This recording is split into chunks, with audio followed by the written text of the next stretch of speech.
What's up, guys? Thanks for tuning in to another Koolsville YouTube episode. Today we have a very special guest who's been with the Koolsville family since September, he said? Yes, sir. Why don't you go ahead and introduce yourself? Hey, what's up, y'all? My name is Jordan Torchman. Been tattooing with Koolsville since September. I started fucking around with tattoos in 2011. My dad bought me my first machine. It was kind of frowned upon at that time, doing tattoos without going through the whole apprenticeship process. It was so frowned upon at that time, it was like more so a secret society, so it made it hard for me to get an apprenticeship. Hold on, let me back up just a little bit here. So like you said your old man bought you your first machine. Did he buy you coils or he get you a rotary? Some probably China-made coils, like, you know, like some old school, like, it was some cheap shit. How were you practicing on your homies and shit? Yeah, everybody. It was my senior year. All my homies got a tattoo from me. They were all getting fucked up tattoos. Some of them were clean, but most of them were fucked up. Actually, I think it's pretty fascinating. I found out the other day that you used to be a barber. Don't you have like a little barber pull joint right here? Yeah, I got some barber tattoos. I mean, the one on my neck with the clippers coming out. Got a clipper over here. When I first found that out, I was like, oh, dude, that's dope. That's dope. So how did you get into that? I was always intrigued by the barber industry too. Like, I loved being in the barber shop as a kid. It was always fun to me. Like, it was like cool, like to hang out and like hear the bullshit, like hear everybody talk shit all day. Like, so that's what, I mean, I love that shit. And so I decided to go to barber college and do that. I ended up being really good at it. So I stuck with it. I still do haircuts. I still go see the homies at the barber shops that I worked at. I mean, yeah. Oddly enough, man, and it didn't used to be this way in the past, but now like the barber world and the tattoo world are very similar. Similar backgrounds. A lot of them are, I don't even know the word. I don't want to say outcasts. They're different. They're artists. Like, artists are weird. That's what I was going to say, man.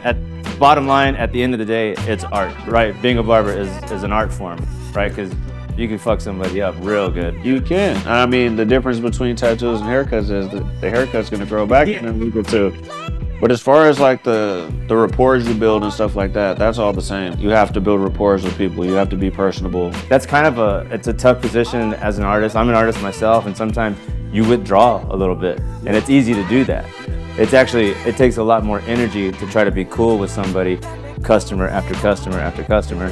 It does. But if you notice, like if you've done both, you always get a better result when you try to relate to these people, when you talk to them, and when you enjoy the time that y'all are having, because it's like, you know, that's what they're there for. They're there for you to serve them. You're a servant at the end of the day. Like, and I learned that in the barber industry. Like, they're coming to you to spend their money with you. They could go anywhere else. So I got a question now about tattooing in modern day society, and it relates to face tattoos, anything from the neck up. So there's more face and head tattoos than ever before, but there's still a stigma attached to it. I would say back in the day, like, people that had their head and face tattooed were, you know, most likely, yeah, gangsters. Like, I mean, gangsters or been to prison or criminals, basically. Like, and I feel like that's what tattoos in general, like, that was always a thing. I mean, I still get shit today for having tattoos, like, you know, at family functions and stuff like that. But that's what drew me to like loving that shit. I would be at my family's house on Christmas Eve, and my uncle would have a big ass tattoo on his arm from Vietnam. And like, nobody in my family had tattoos. And like, I just used to look at that shit like a little kid, like, man, that shit is so sick. I always wanted one because of that. What was your first face tattoo? My first face tattoo, some lips on my head.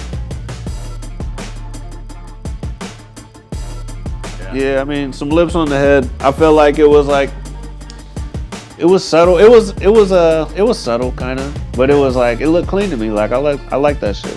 I remember back in the day when people didn't like to have their tattoos exposed. Like, some people used to have their shit cut off at the wrist, and at the no neck, no face, like, you know, in case they had to dress up.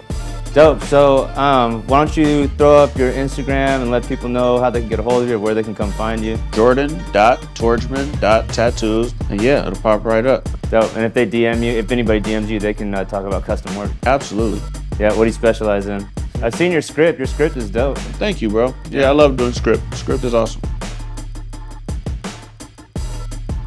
Thanks so much for watching, guys. Check us out next week. Check me out on IG, jordan.torchman.tattoos. DM me with any questions, comments. I'll hit you right back. Just let me know. Got you.